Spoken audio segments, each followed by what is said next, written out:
My name is Monty Tilgener, and I'm a field judge in the MAC. I watched the first session by Tutah back on March 29th, and I knew Brandon was a leader in this as well. And I know Brandon from our days back in the Big Sky, and now we present at a couple clinics together. So I just shot him a text saying that, hey, if you're looking for guys to help out, I'd be willing to do so. And he responded pretty quickly. So here we are. Hope you had a good time listening to some of the football songs I had playing. Those are a lot of my favorite movies, as I'm sure yours as well. All right, so we're going to go ahead and look at, we got 5 plays that we're going to look at here. I'll get the first one started up. We've got 16 polls that we're going to use to help us understanding the rules and such with these plays.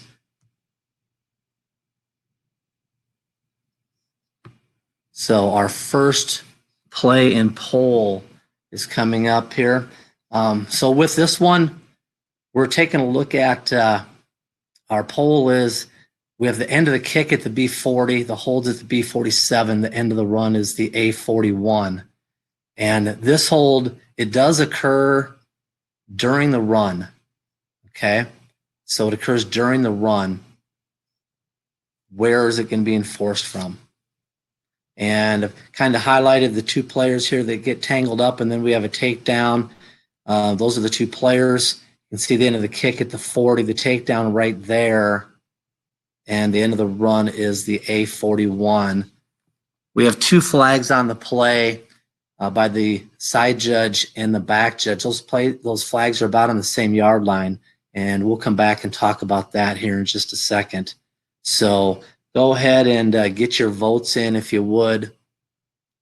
Votes are coming in. I'm going to give it one more run through here.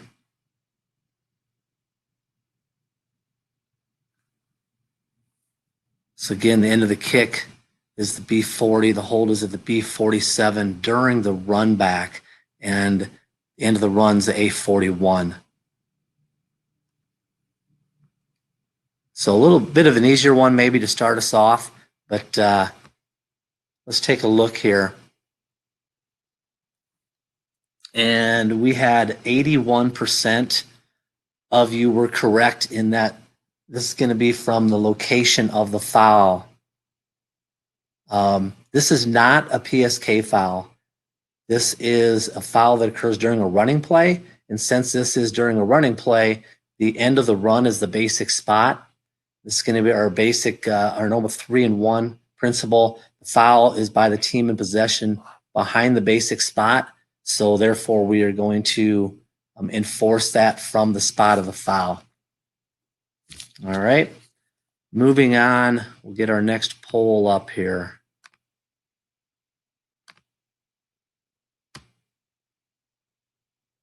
Poll number 2 is going to change this, so make sure you read it. Same video, but we're going to change it. So now we have the end of the kick is at the B40, the end of the run is at the A41.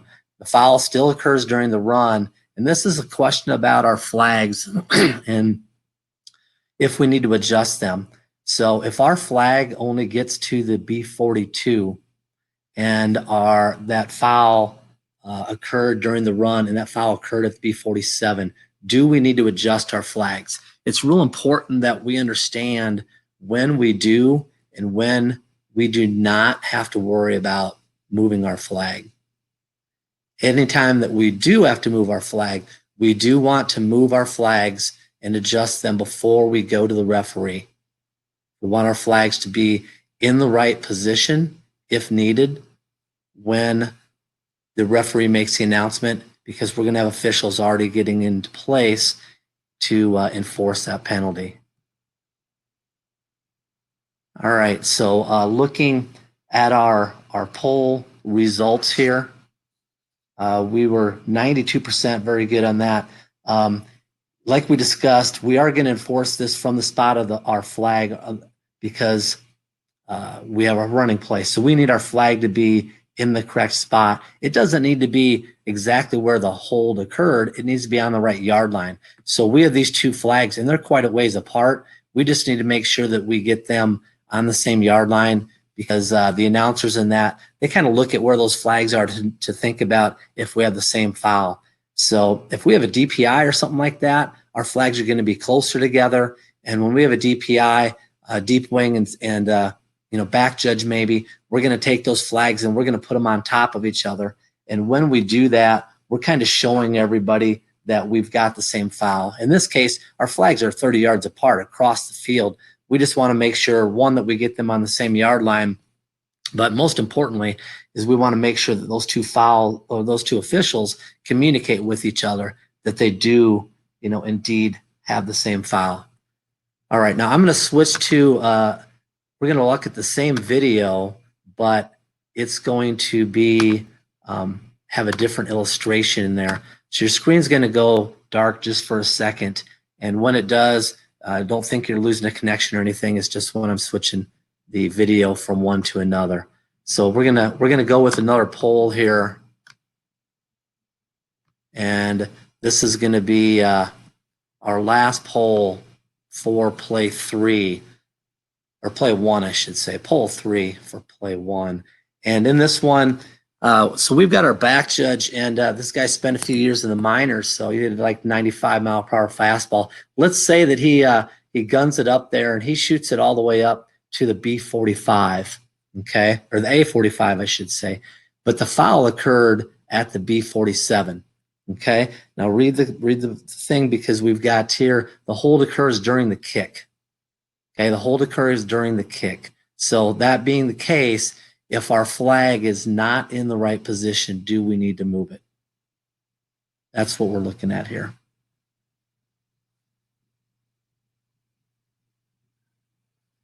Okay, so again, the hold occurs during the kick. So that would be like while the ball's in the air, we get that takedown hold.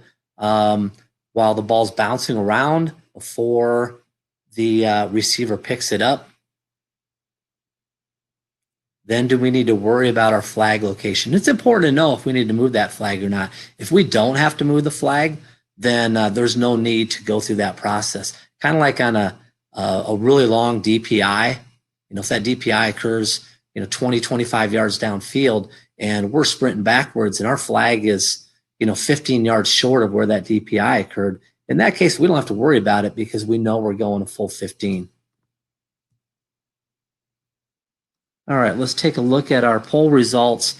And nice job again. This is a case where we do not need to worry about moving our flag, because in this case, we do have PSK. And we need to understand our basic spot with a PSK foul, and that is the end of the kick. So that's our basic spot. So generally, when we have a PSK foul, our beanbag is going to be down by our back judge, showing the end of the kick. Generally, that's going to be our enforcement spot. It would be rare that we would have a foul by the receiving team behind the end of the kick. I mean, usually there's not blocks going on, behind where that ball's picked up. It's possible, but it would be rare. So generally, well, we do have the end of the kick as our basic spot, but we still have that 3-and-1 principle saying that if we would have a foul behind that basic spot, that we would enforce it, from that foul. So that's the only time we would have to adjust the flag, is if it occurred behind that basic spot, the end of the run on a PSK. So looking at moving forward to play number 2, moderators, do we have any questions that popped up that we need to address? Hey, Monty. So this is a very interesting concept that you're bringing up, and one that we don't cover enough. And I love that you're covering this. So speaking from the perspective of someone who probably throws the worst flags in the history of the world in terms of directional and distance wise, what kind of tips can you give us in terms of spotting where we need to get our flag, if we need to make adjustments? What kind of tips can you give us in terms of spotting our flags? Well, one thing we got to think about is when we see that foul, we need to know where it occurs. And if you're really thinking, ahead of time about it, you're going to know what the foul is and if you even need to think about maybe adjusting that flag. But if it's one where you know, hey, my flag is of importance, then you're going to want to really take note of exactly the yard line that thing occurs. And if your flag doesn't get there, first of all, you got to finish the play. You can't just stop officiating and move your flag at that time. So you got to finish the play. At the end of the play, if you need to adjust it, immediately go and adjust your flag. And like I said, it doesn't need to be at the spot that the foul occurred. It needs to be at that yard line. So just get your flag at that yard line, and then give your preliminary, get on your O2O, let your referee what you have. And if there's two flags down, it's important then that we have that conversation with our fellow official that hey, I've got a hold here on number 4, at the 47 yard line. Is that what you have? And if not, you need to have a further conversation as you go into the referee. If you do, then someone can give a preliminary and get on the O2O right away. Hey, Monty, this is Daniel here. Agree with Tuta. Great stuff. Just wanted to add, when we're back there and we have a flag, especially if it's early in the evolution of the play and the play ends, and maybe that enforcement process relative to 3-and-1 doesn't come to us very quickly and naturally.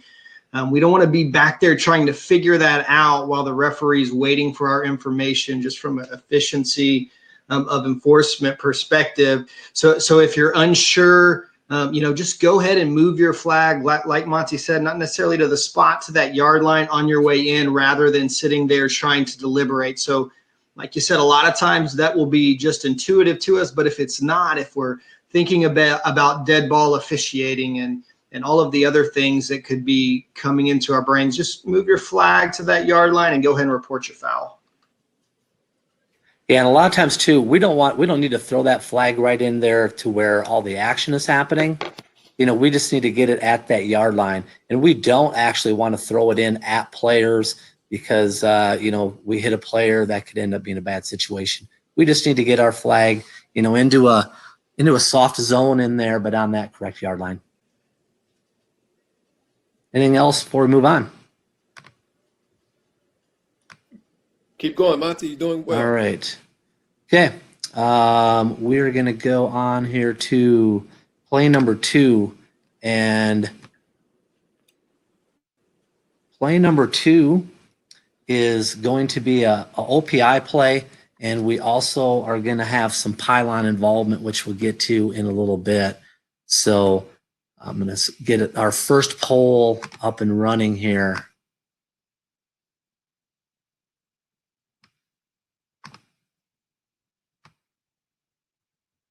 All right, so taking a look at our play here,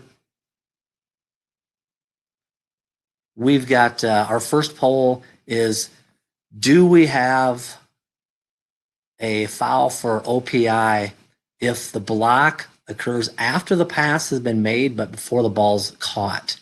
So what we're really looking at here is when our window for OPI opens and closes. Okay, so we've got a block that occurs at about the 3-yard line. And let's say that this block occurs after the quarterback has passed the ball, but before it's caught. That's what we're looking at is that OPI, or does it have to be before that pass has been made?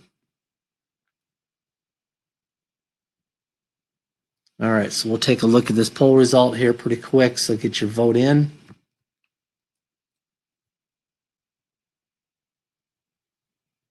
This one's just going to continue to loop over and over as we go through. There's actually 5 polls for this play. All right, so taking a look at our poll results here, we've got a very good job on this. 93% said yes, and that is the correct answer. Our window for OPI opens at the snap, and it continues until the ball is touched by a player or an official. So it doesn't matter if the quarterback still has the ball or the ball's in the air, just that pass has not yet touched a player. So we will move on and look at poll number 2.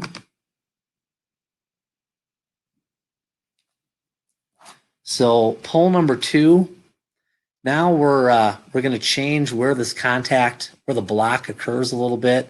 So we're going to say that the block occurred at the 4-yard line, or maybe between the 4 and the 5. The snap you can see is at the 5. Okay, so if this guy comes straight down the line and he blocks at the 5, between the 5 and the 4, all the way to the 4-yard line, do we still have OPI in that situation? So what we're really looking at is what the rule says about where this block is.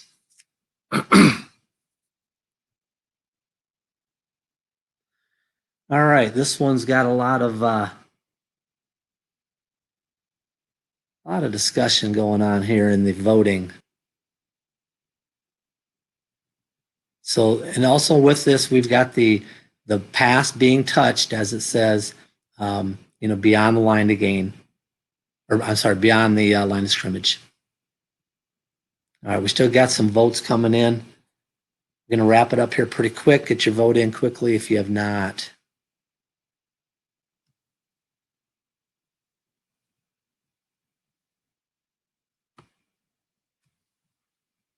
All right, that's about a dead split. So here's the thing with OPI. If you read the rule, it says the player making that block must be completely behind, or beyond, I should say, completely beyond the neutral zone. So we need somewhere to go here to have a point of reference. So we give them up to a yard. And the rationale behind that is, if that block is, between the neutral zone and up to 1 yard, there's probably part of that blocker's body that is in the neutral zone. So we give them that 1 yard. And I checked with a few different guys just to make sure this was not a specific COC thing. This is pretty much nationwide. Check with your supervisor, but if that block occurs less than 1 yard downfield, then we will not have offensive pass interference. Okay, I'm going to work on bringing up the next poll here. The next one we're going to talk about is the when we extend the goal line. All right, so in this play, you can see that this guy dives for the pylon. He dives for the end zone.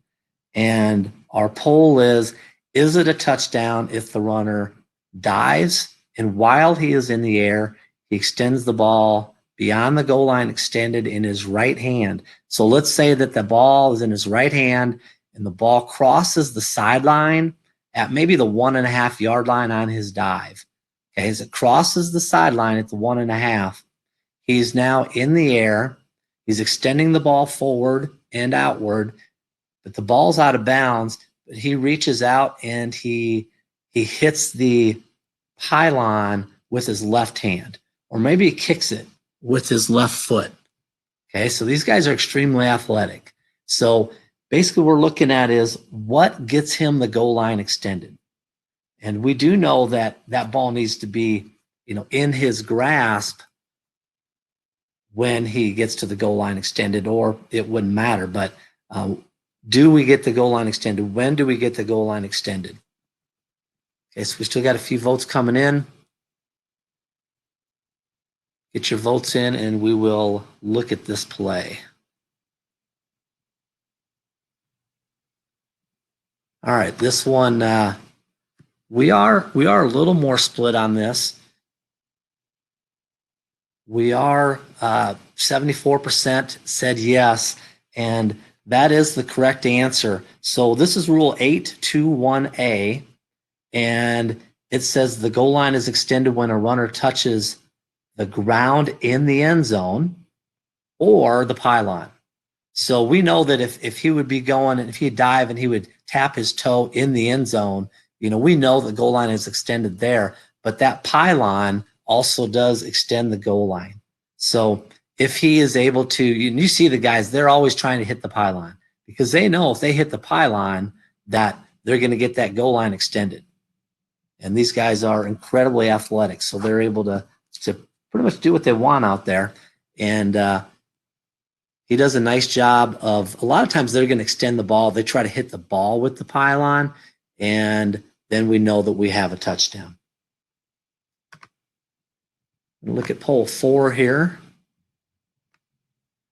And this pole is going to be talking a little bit more about the mechanics here, what we do officiating. First of all, I like to watch the snaps at the 5, and the headline judge in this play does a great job doing exactly what he's supposed to. He immediately gets to the goal line, and he just waits for that runner to get there, knowing that that's the money line. That's the line that he needs to be at.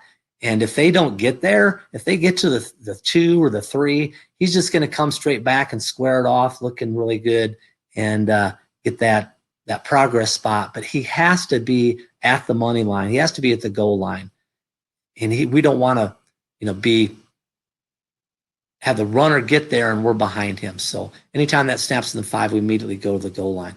So here's what we're talking about in this one. If the headline judge has resolved the play as a touchdown, but he throws a flag for OPI, should he signal touchdown or should he just give the kill the clock signal? Okay, we still got some votes coming in, so we will wrap this one up here pretty quick.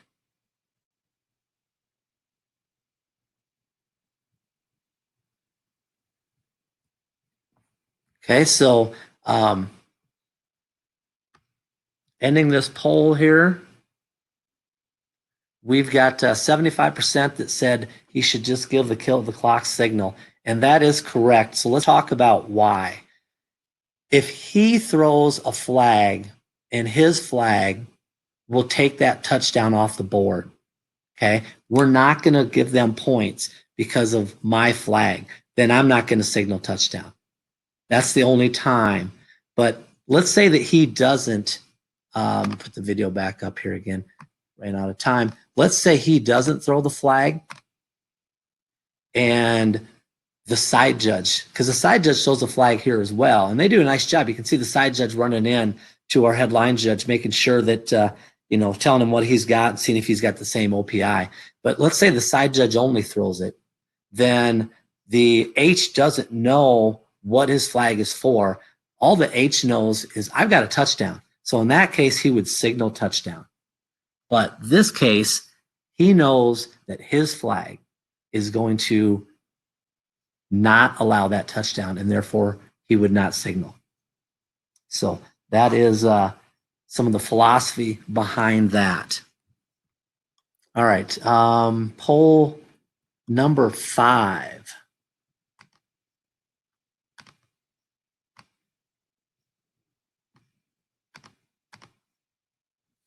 And what poll number 5 is going to talk about is where that pass is first touched. So let's say the block occurs at the 3. Okay, so the block is 2 yards downfield, and the block is before that ball is touched. Okay, but in this case, the first touching of the ball is behind or at the line of scrimmage. Do we have offensive pass interference?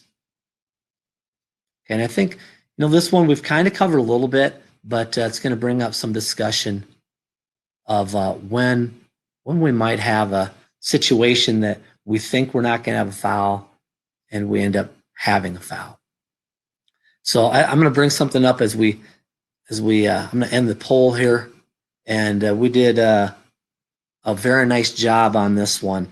We had 98% say no, this is not a foul for offensive pass interference. And if you think about it, this is what a screen pass is. Okay, so we have a screen pass. We know that receiver who catches it is supposed to be behind the line of scrimmage, whether it's a wide receiver screen, whether it's a middle screen to the running back, something like that. And we have linemen downfield blocking. A lot of times we have receivers downfield blocking, but that ball is supposed to be touched behind the line of scrimmage, making that all legal. Now, when we need to be thinking about this is, as a deep official, maybe we see, hey, we got a wide receiver screen coming here. You read it right away. But the defensive end also realizes it, and he jumps up in the air to try to back the pass down. So the quarterback double pumps, and that throws off all the timing. So he pumps it once, he brings it back down, he throws it again. And by now, the receiver has drifted a little bit downfield. So now he may be beyond the line. Okay, so what they instruct us to do as deep officials is if we see the block downfield and we think that the first touch is beyond the line, they want us to throw. And then just as this official does, come in and talk to our short wing. So let's say our short wing doesn't throw. We come into our short wing and we say, hey, where was that ball touched? Was it touched beyond the line of scrimmage? Because I've got a block downfield. So if it was beyond the line of scrimmage, I've got OPI. And if he says, yeah, it was, then we report to the referee. And it's very important that if we have replay, that we have the referee announce, okay, offensive pass interference, the ball was first touched beyond the line of scrimmage, because that buys replay in. And now replay can take a look at it. And if the pass was first touched at or behind the line of scrimmage, then we'll pick that flag up and the referee will come on and announce that we do not have offensive pass interference. The ball was first touched behind the line of scrimmage or at the line of scrimmage. And we would prefer it that way instead of not throw a flag and go in and make the announcement there is no foul for offense pass interference. The ball was first touched. We can make that announcement too, and that does buy replay in, but it's a little better if we have that flag down. So that's a conversation that you want to have. If you throw a flag, you want to make sure you have your referee report that, because that brings replay in and lets them get involved. So any discussion about play 2 before we move on to play 3? Yeah, really good stuff, Monty. And I think this is a great primer. As everybody knows, check the schedule. We've got a great session on offensive pass interference coming up. So definitely a great primer. Let's go back, Monty, to the official signaling touchdown or not after he throws the flag. So it's long been accepted that we don't signal if it's our flag, even if we know the result of the play is a touchdown. Right? You agree with? I mean, that's what we're talking about. However, Yes. Think about, okay, so now let's say we have some aspect of the play that's reviewable. And as that relates to OPI, it could be touching of a pass, by the defense behind the neutral zone. It could be touching of a pass. Maybe the offense touched it at or behind the neutral zone like we covered. So now I think even if we don't signal like we discussed, we have to communicate from a calling official perspective to the referee to make an announcement about the ruling on the field. Because if we end up overturning OPI for whatever, touching of a pass purposes, and again, the location of the block isn't reviewable, just the location of where the pass is touched. But if we end up overturning that, we must have a ruling on the field to go back to. So, I mean, maybe expand on that, or do you agree with that? Yeah, it's always important that we, one of the first things we should say to our referee is, the result of the play is a touchdown. I have offensive pass interference on number 7. So that way he knows we have a touchdown. If someone would bring more information in, if the umpire maybe would say, that that pass was tipped or something like that behind the line, then we have more information that could come in play. But it's always important that we let our referee know what the result of the play is. And a lot of referees want to know that. Just as I said, result of the play is a touchdown. I have offensive pass interference, number 7. So. Yeah, perfect. Just wanted to make that point because of, we made the point about not signaling. Just we can communicate that in different ways. All right. Anything else? No, let's roll. Okay, so this next play, we're going to be spending some time on this one. This is a doozy. This was in TCU, Oklahoma State a few years ago, and the video will be coming up here. I'm going to let you watch it through twice without me really giving you anything. There are 6 things. They all happen at the top of the play, top third of your screen, and they all involve the field judge. There's 6 things this field judge has to process going into this play. And as a crew, they need to process and discuss to get this right. So I'm going to let it run through one more time, and then I'm going to switch and I'm going to put some illustrations up showing what's happening. So again, everything's at the top of the screen. Let it run through one more time.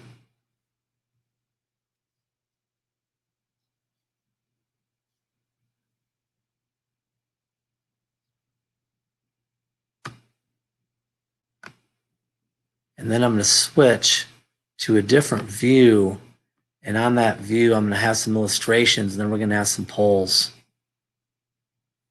Okay, so when this next view comes up, you can see what we have is we have a force out. Receiving team forces a kicking player out of bounds. He then takes him down for a hold. So we've got a hat down. We've got a flag down. Then we have illegal touching by K. Then we have a second illegal touching by K. And then we have a muff by B. And then we have recovery by team A. So again, we've got force out of bounds. Then while the ball's in the air, we've got a takedown hold. Then we've got illegal touching by A. That's ITK, actually, illegal touching of a kick, or by K. Then we've got a second illegal touching. Then we've got a muff by B, which makes that ball live. And then we've got a recovery by A. Okay, so I'm going to get our first poll up here for this one. In this poll, I'm just going to warn you, there's a lot of scenarios here. So with this poll, you might have to scroll up and down to see all the possible situations. And this plays just continue to run with the, with the little annotations in there. Okay, but you might have to scroll up and down to see everything. And the question is, who will next snap the ball? What's the status of the play clock going to be? And where will the next snap be from? And I'd like to thank Matt Mills for this play. It's one that's on Rules 11 podcast, which I'll talk more about in a little bit here. But this play happened with Matt, their crew, ended up getting it right. I mean, it's a doozy of a play, but a lot of stuff here to process. So we've got votes coming in like crazy. The bars are going up and down in different amounts. I'm going to give you a little bit more time on this one. So much to look at, so much to think about, and you got to look at all the options there.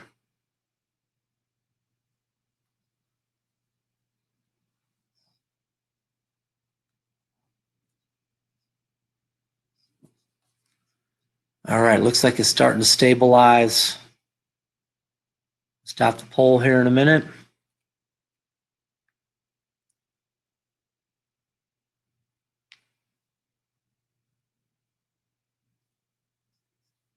All right, with this being such a challenging play and a lot of rule stuff to look at, we got much more of a split than we've had in our voting.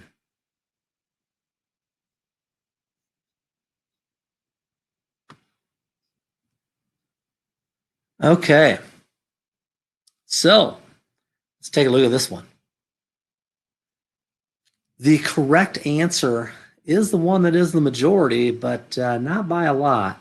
We're going to have A, 1st and 10 on the B31, and the clock will be on the snap.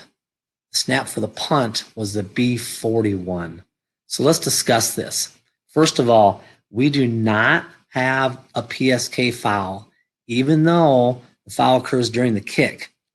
And the reason we don't is because Team B would not next snap the ball because they muffed it and Team A then recovered it.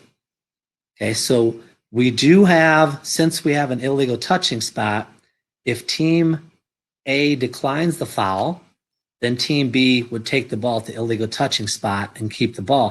And there's no way Team A is going to want that. So Team A is going to accept that foul. Now, from a previous podcast or virtual virus or virus-free discussion, when they accept that foul, the illegal touching spot goes away, and that's discussed in Rule 3 or 632B. And when that illegal touching spot goes away, we then must enforce this from the previous spot. Now, if you remember, we had 4th down and 4. So 4th down and 4, we have a 10-yard penalty that's going to result, that distance of that penalty is going to result in a 1st down. Okay, so pretty complicated there. We'll see if there's any questions that come back with that. All right. Next poll we're going to bring up. This one does not have 5 options, by the way.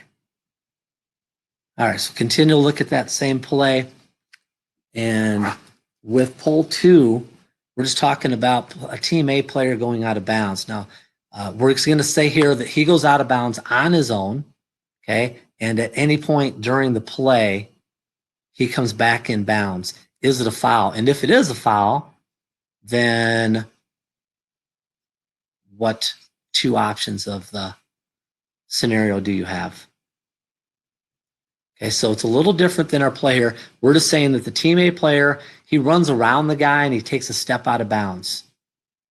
Okay, because he doesn't want to get contacted. So there's no contact. Remember, if there's any contact and they're right by the sideline and then he goes out, we're, kind of the philosophy is we're going to say it was a force out. Okay, but in this case, we're saying he goes out of bounds all on his own and returns back in at some point during the down. Do we have a foul? And if so, what are our scenarios? Okay, results are coming in. Give it just a little bit more time. We're going to end this poll.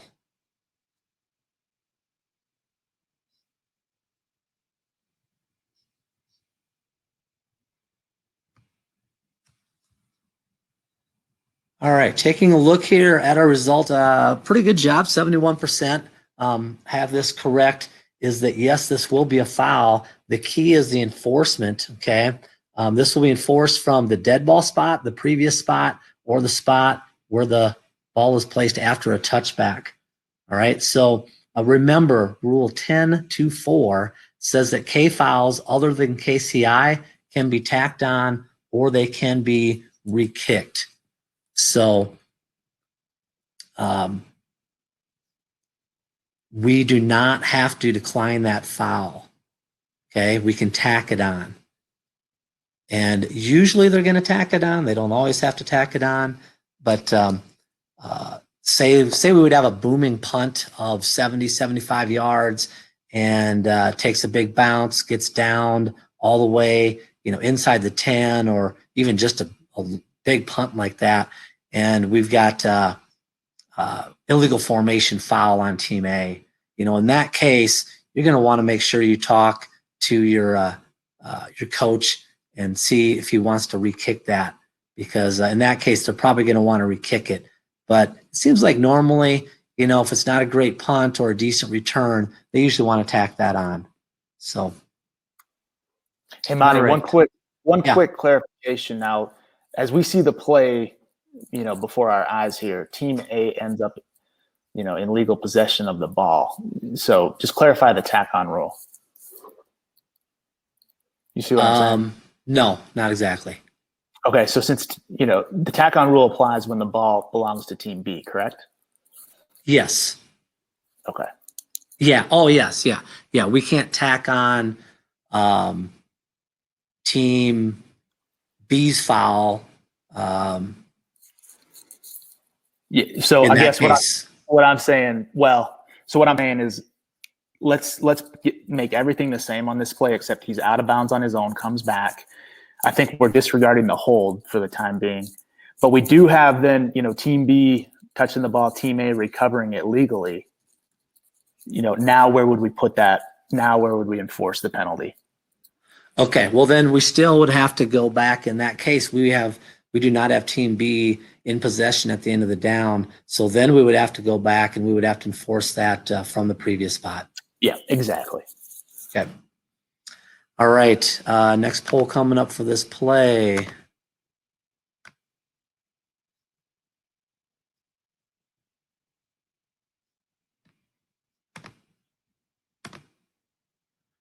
All right, so poll 3. If team B holds at the B20, team A does not illegally touch the ball. Team B muffs the ball at the 5, and team A recovers at the 6. What do we have now? So we do have a hold. Maybe we have the force out too. Force out we know is not important if we have the force out. He comes back in right away. Okay, we have the hold. We do not have a muff by B. I'm sorry, team B does muff the ball. And look at the video back up again.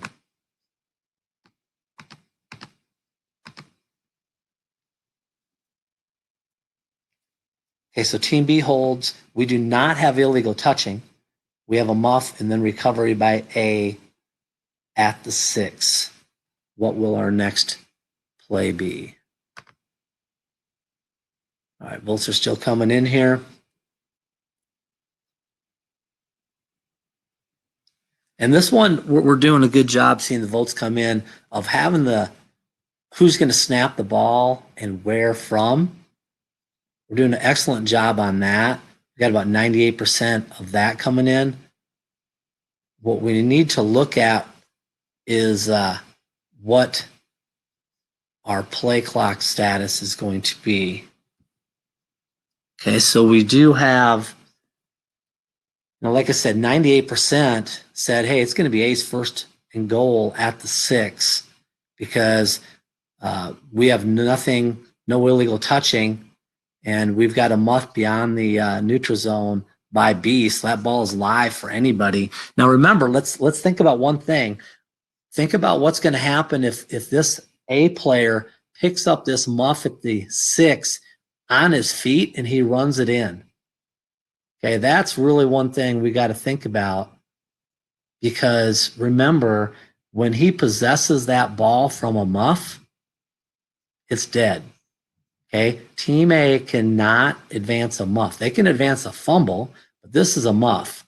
So if he would pick this ball up in the air on his feet at the 6 and run it in, we are not going to have a touchdown. We're going to be killing that play, and we're going to be giving the ball to B, but it's going to be at the 6-yard line.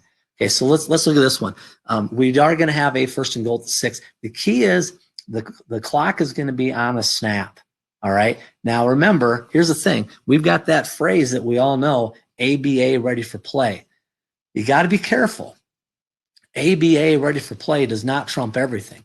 What trumps everything is that we have a legal kick. And since we have not illegal, since we have a kick on this play that is legal, that trumps everything in that we will start on the snap. Doesn't matter if A snaps it next or B snaps it yet next, we will start on the snap. So ABA ready for play is more that scenario of we've got a running play, pass play, whatever, got caught, and A's running with the ball, they get hit, they fumble, B picks it up, they run, they get hit, they fumble, A picks it up again. Now we've got a total change of possession there, but the key is in that case, we're gonna go on the ready after that. That's the ABA ready for play. So be careful. Just remember, anytime we have a legal kick play, that we're going to start on the snap. Okay. All right. I don't have a poll for this next part, but this is just shows the complexity of what could happen on this kick play. Okay. So I'm gonna read this out of Redding's. Okay. And this is example 1187. Okay. And I don't have a poll, but I'm just going to give you probably 30 seconds just to throw things up on the chat of what you think is going to be the result of this. Okay. So listen up. Team A's punt crosses the neutral zone where A34 commits illegal touching. B23 picks up the ball and runs to the B35. During this run, B92 slugs A15 at the B32. B23 fumbles the ball at the B35. A42 recovers it and returns it for a touchdown. All right, there's a lot of stuff there. Basically, we've got ball across the neutral zone, illegal touching. B returns it, fumbles, picks it up, and A picks it up and returns it for a touchdown. All right, so about 30 seconds to throw things up there in the chat of what you think the result's going to be for this one.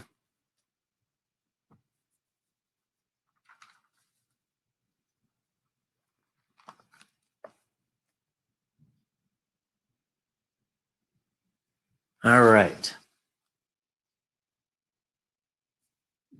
So in this scenario, we have a touchdown. And you're thinking, well, what about the illegal touch? Well, there's a special rule 10.2.5A and B.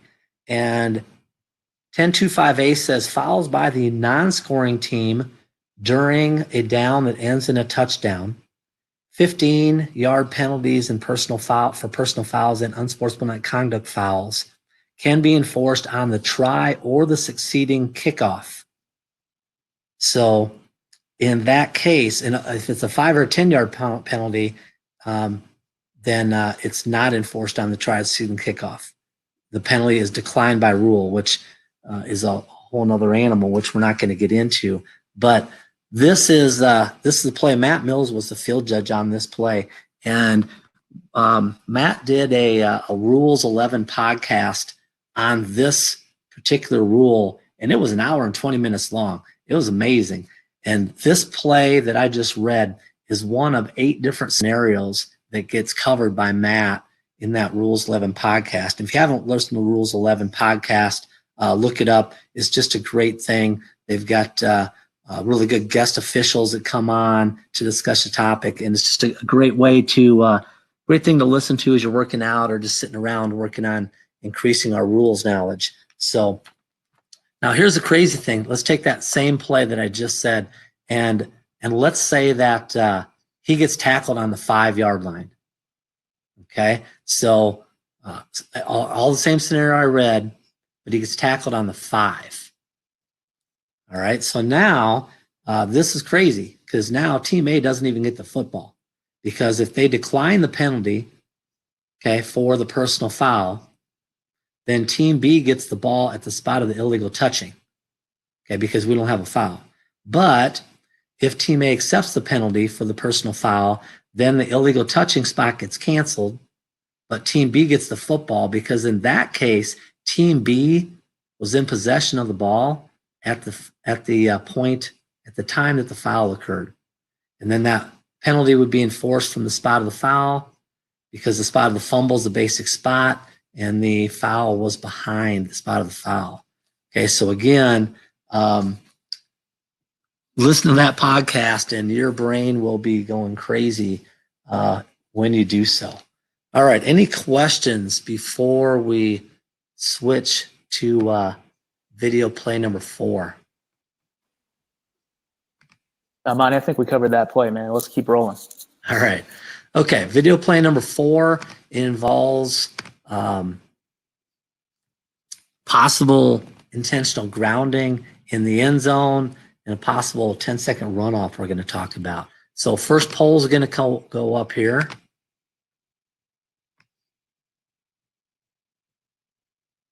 Find the poll.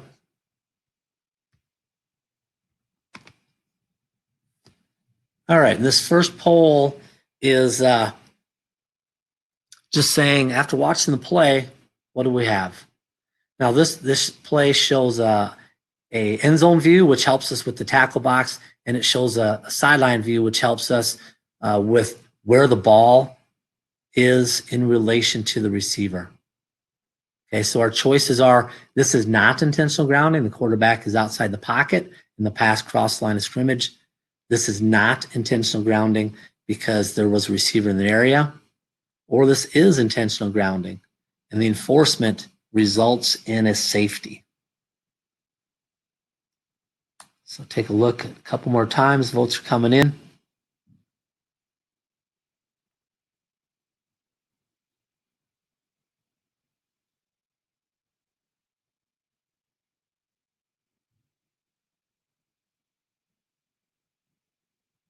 All right.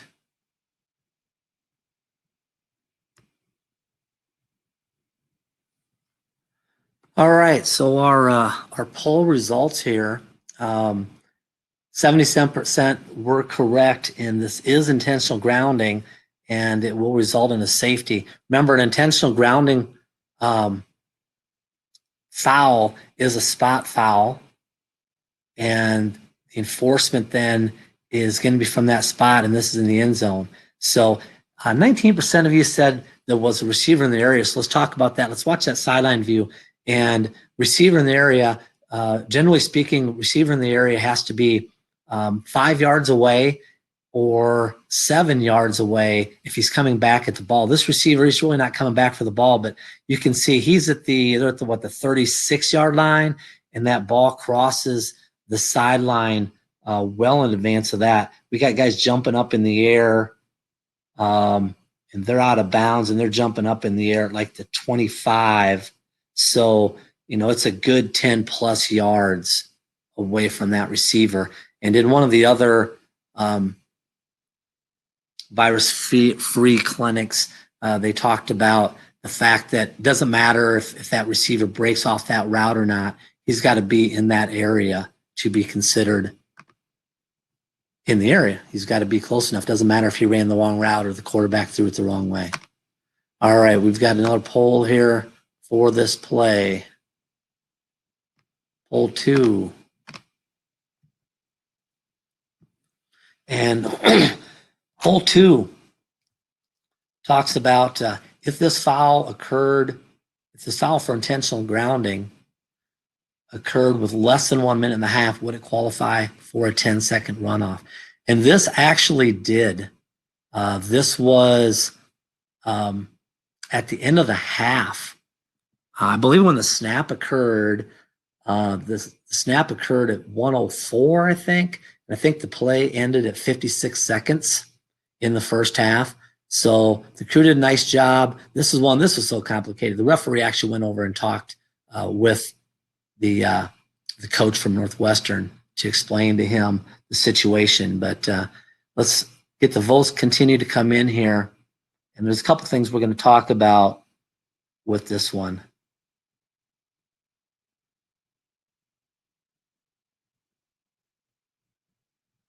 All right.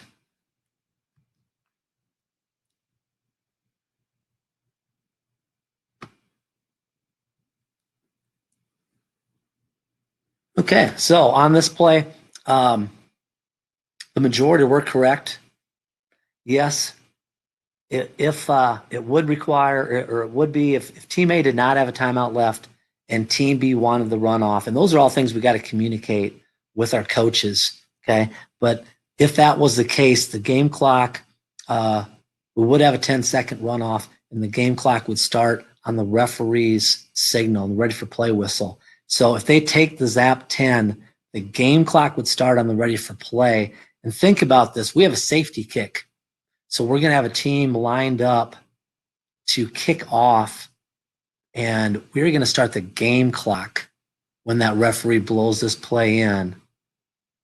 And even crazier is, so we're going to have a running clock before we have a kickoff, okay, with that free kick. And even more strange would be if we would be at or under 25 seconds in the half or at the end of the game, they would not even have to kick the ball off, and we would have the half over or the game over. So pretty interesting scenario on that one. Do we have, actually we've got one more scenario here with this one. Sorry. One more poll.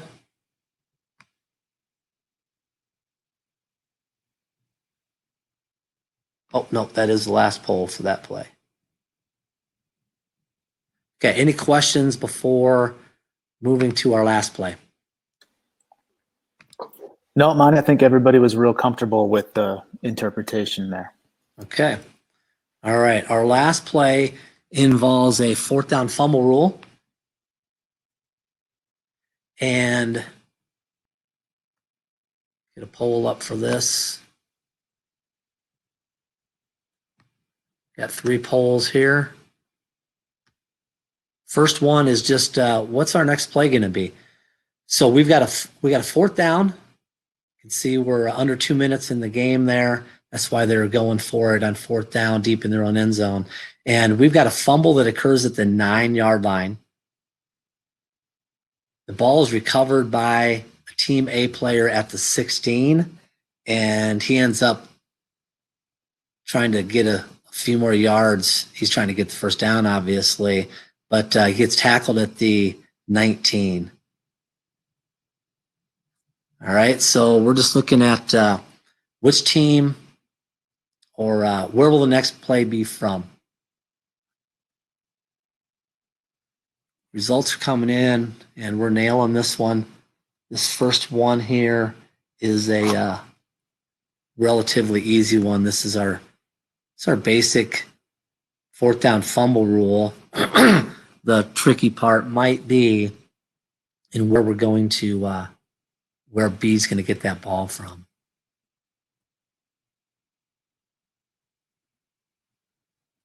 All right.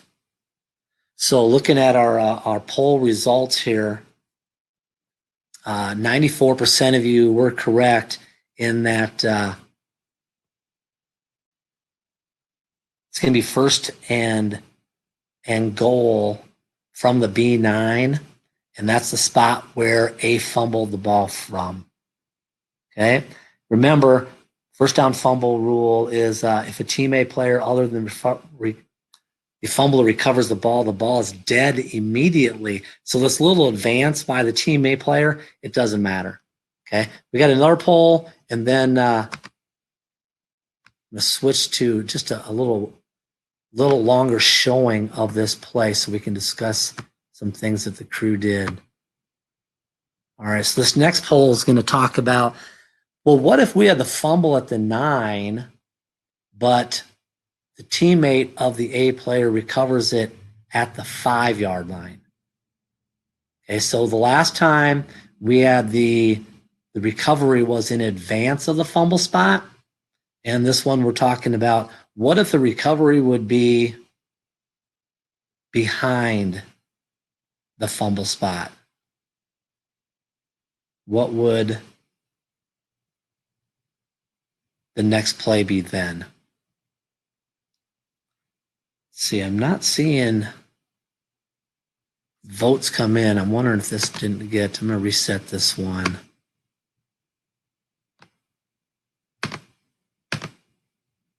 All right, polls published. There we go. Okay. All right, so we won't take too long on this one. Get your results in.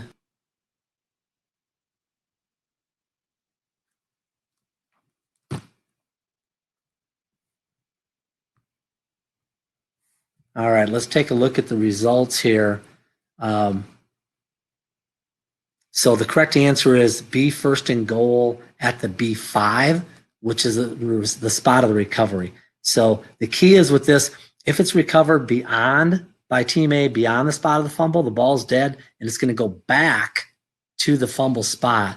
But if the ball will get recovered behind the fumble spot by a different team A player, it's still dead. Okay, it's not like, oh, he recovered it behind, so the play's alive. It's still dead because someone other than the fumbler recovered it on fourth down. But in that case, it's going to go to the spot of the recovery. All right. So now, before we get to this last poll, I'm going to switch the video. It's going to be the same play, but I'm going to let it roll a little longer. Okay. So exact same play. Just going to let it roll longer, and the reason why is I want to look at the mechanics of the crew here. This is Larry Smith and his crew. I believe it was last year, if I remember right. And they do just a great job. But what I want to talk about as we discuss that is I want to throw one more poll up there about replay. Okay. So if the fumble's at the 9 and the crew, we throw a beanbag down and there's so much action going on. Sometimes our beanbag is not the right spot. And usually it's not that critical. But let's say that we have the same scenario, okay, and the fumble's at the 9 and the crew places the ball at the 7. Should replay get involved? And while your votes are coming in here, let's take a look. Let's just watch the crew. I really love this. We've got our line judge coming in, and he's coming in at the spot of the recovery, which he's got at the 15. He's got his hand up, and he's got a 4th down fumble. He's already pointing. He's pointing back saying, hey, we got a 4th down fumble. We got to bring the ball back to the spot of the fumble. He has his fist clenched for 4th down.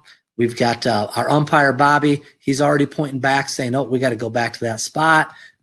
Larry Smith is making the announcement, and Larry's announcement is saying that this 4th down, the ball was fumbled and recovered by a different player. The ball will come back to the spot of the fumble. We've got all these officials who they've already been thinking about this. This is why we roll our wrists, okay? But we don't always think it's going to happen. But it did, and they're all over it. So let's look at our poll question again. What about replay? Okay, so let's end the poll. And about 80% of you said, yeah, replay should get involved. And I talked to our replay guy, and what Ken said is, he said, yeah, we'll get involved in this, but they would not want us to actually buzz the crew. They'd want us to use the 020 and have the communicator just say, hey, good job. Yes, 4th down fumble. The spot of the fumble was actually the 9-yard line, not the 7. And then the crew, with no one even knowing it, the crew hears that, and the crew's just going to take that ball and they're going to back it up from the 7-yard line to the 9. So they can do that flawlessly, and no one knows it came from up top. It doesn't really matter that it came up from up top, but they're just getting it right. And what replay looks at is competitive effect. And is there a competitive effect? Well, somewhat. They look at distance, down and distance, and time of the game, score of the game, and so on. But when it gets inside the 10-yard line, then there's a little bit more of a competitive effect in that case.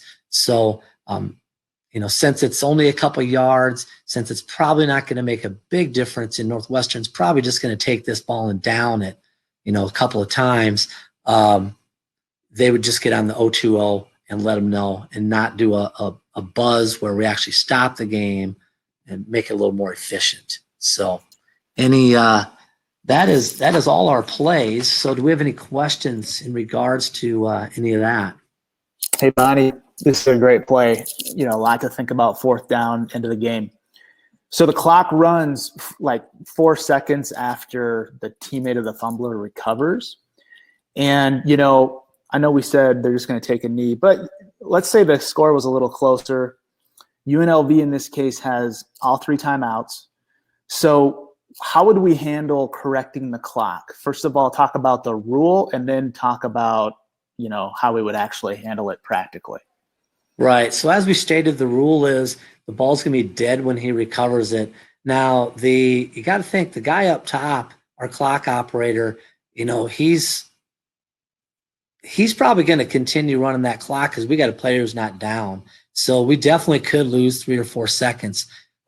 And if those, seconds are important, as you stated, we have a little more time and scores a little tighter and they've got all 3 timeouts, then we're going to want to make sure that we get that clock correct. So it's pretty easy if we have replay. We can just, get on the 020 and say, hey, replay, are we correct in the clock? Is the clock correct? Hopefully, we've got our side judge and our field judge, who are our 2, main clock guys. They're taking a look at when he recovers it. Hopefully, we've got whistles, when he recovered. I think we probably did, because our line judge there, our head line judge our line judge is coming in and he's killing the play where he recovered it. So I would assume he's got a whistle then.